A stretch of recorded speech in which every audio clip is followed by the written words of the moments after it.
Imaginons, j'ai un aéronef. Cet aéronef est équipé d'un transpondeur. Il va donc envoyer un signal, peu importe le signal, peu importe ce que dit l'avion. Ce signal est perçu par plusieurs antennes au sol. Ces antennes, elles sont à des positions géographiques différentes, ce qui fait qu'elles ne captent pas le signal rigoureusement au même moment. Aussi, si ces antennes sont tout à fait synchronisées, eh bien, on peut déduire la position de l'avion. Alors, je ne rentre pas dans le calcul mathématique pour faire ça. Vous le verrez en dehors du basique, en surveillance.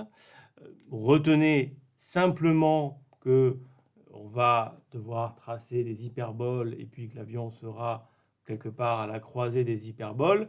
Et retenez combien d'antennes il faut pour déterminer la position de l'avion. Eh bien, en théorie, il faut toujours une antenne de plus qu'on a de dimensions dans l'espace. Si je suis dans un espace à 2 dimensions, il me faut 3 antennes.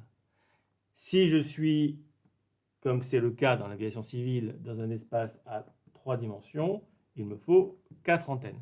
Ça, c'est la théorie. Parce que la pratique, à quoi ça sert la multilatération?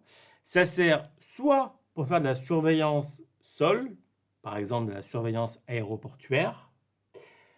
Ça, c'est ce qu'on utilise en France, c'est à ça que sert la MLAT.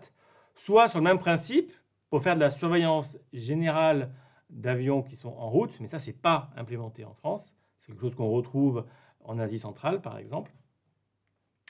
Mais si on veut faire de la surveillance aéroportuaire, ben, vous voyez que, puisqu'il me faut 4 antennes qui voient l'avion, mais il faut 4 antennes en permanence. Et mon problème, c'est que sur un aéroport, eh bien, il y a beaucoup d'obstacles. Il y a beaucoup de hangars, de mobiles, d'aéronefs, de véhicules, etc.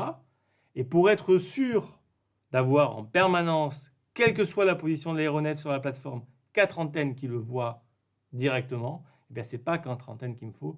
En réalité, à la CDG, on en a mis plus d'une vingtaine. Donc, à retenir sur la MLAT, un moyen de surveillance alternatif qu'on utilise en France pour la surveillance aéroportuaire.